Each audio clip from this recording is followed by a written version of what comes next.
Assalamualaikum warahmatullahi wabarakatuh.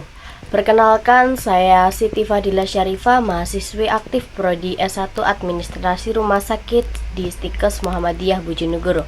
Pada kesempatan kali ini saya akan membuat video presentase untuk memenuhi tugas filsafat ilmu yang diampu oleh Bapak Lutfi Zainur Rasyid SAK MM. Tentunya pada pembahasan kali ini saya akan menjelaskan tentang isi makalah yang saya buat, yang berjudul Pemahaman tentang Filsafat, Ilmu, dan Pengetahuan. Filsafat, ilmu, dan pengetahuan bukan tiga hal yang berdiri sendiri. Filsafat menuntun kita untuk berpikir kritis dan rasional. Ilmu memberi metode untuk membuktikan kebenaran secara sistematis. Dan pengetahuan menjadi hasil nyata dari proses berpikir dan pengalaman. Ketiganya saling terhubung dan membentuk pola pikir ilmiah dan terbuka. Makalah ini membahas 4 pertanyaan utama. Yang pertama, apa itu filsafat? Kedua, apa itu ilmu? Ketiga, apa itu pengetahuan? Dan yang keempat, bagaimana hubungan antara ketiganya?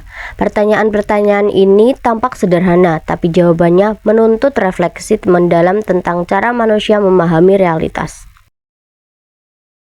Tujuan penulisan ini adalah untuk menjelaskan makna filsafat, menguraikan pengertian ilmu, mendeskripsikan pengetahuan, serta memahami hubungan antara ketiganya. Dengan memahami ini, kita diharapkan mampu membangun cara berpikir yang logis, rasional, dan terbuka.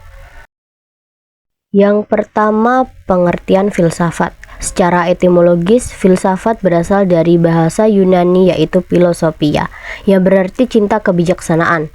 Menurut Bertrand Russell, filsafat adalah cara menjawab pertanyaan hidup secara kritis, bukan sekedar menerima begitu saja. Menurut W.J.S. Purwadarminta, filsafat adalah menyelidikan menggunakan akal budi tentang sebab dan hakikat sesuatu. Sedangkan menurut Nasron, filsafat merupakan refleksi manusia terhadap makna hidup dengan akal, rasa, dan keyakinan.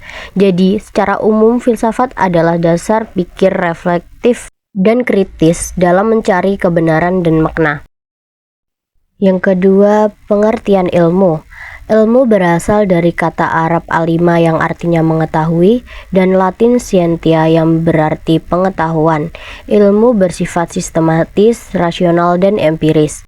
Muhammad Hatta menyebut ilmu sebagai upaya meneliti hukum sebab akibat.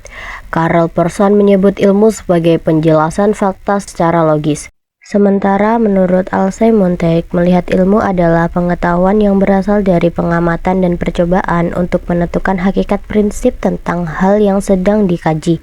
Dengan kata lain, ilmu adalah hasil penerapan berpikir filosofis yang bisa diuji dan diterapkan. Yang ketiga, pengertian pengetahuan. Pengetahuan merupakan informasi atau pemahaman yang kita peroleh dari pengalaman dan pengamatan. Pengetahuan melibatkan panca indera seperti melihat, mendengar, merasakan, penciuman, dan lain sebagainya.